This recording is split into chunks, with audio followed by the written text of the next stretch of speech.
Des prises exposées comme des trophées de guerre. Ces images sont d'une extrême exclusivité car pour la première fois, une caméra pénètre dans ce lieu. 24 heures après les événements du camp pénal, la découverte que nous allons faire est absolument effrayante.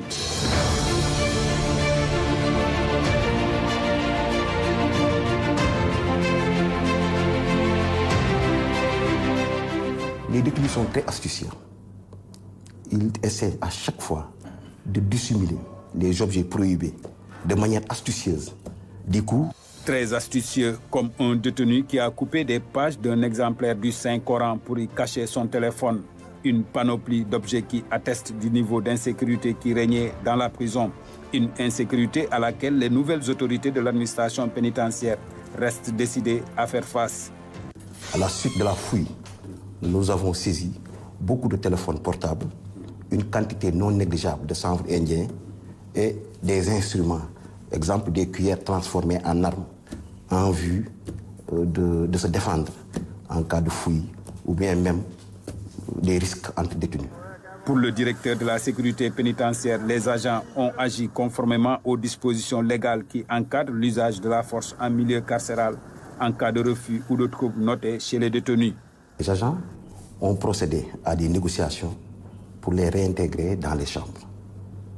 Malheureusement, certains détenus ont systématiquement refusé.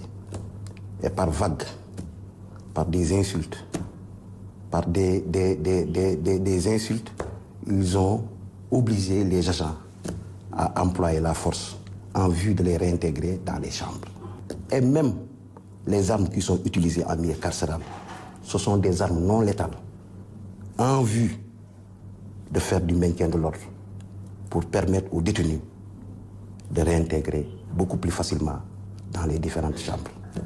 Donc, une situation parfaitement sous contrôle, un retour au calme qui contraste aujourd'hui avec la chaude journée du mercredi où beaucoup d'objets ont été incendiés par des détenus et des tirs de lacrymogènes.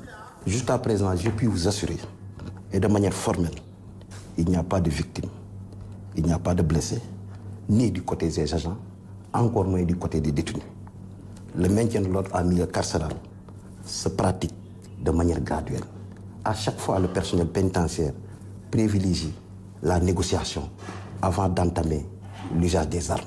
En visite sur les lieux après les événements, le garde des Sceaux, ministre de la Justice, a salué le professionnalisme des agents de l'administration pénitentiaire en poste.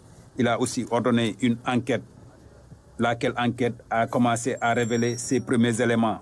Et dans ce sens, les meneurs ont été appréhendés, ils sont en cellule présentement, et des enquêtes seront menées pour la suite à donner. Compte tenu de la situation de crise, il y aura des restrictions, notamment par rapport aux visites et aux promenades. Toutefois, avec le développement de la situation, s'il y a moins de tension, les choses vont revenir à la normale, à la satisfaction de tous. En attendant, le calme est revenu au camp pénal. Les détenus sont tous retournés dans leurs chambres. Mais pour l'administration pénitentiaire, pas question de baisser la garde. La vigilance reste de mise.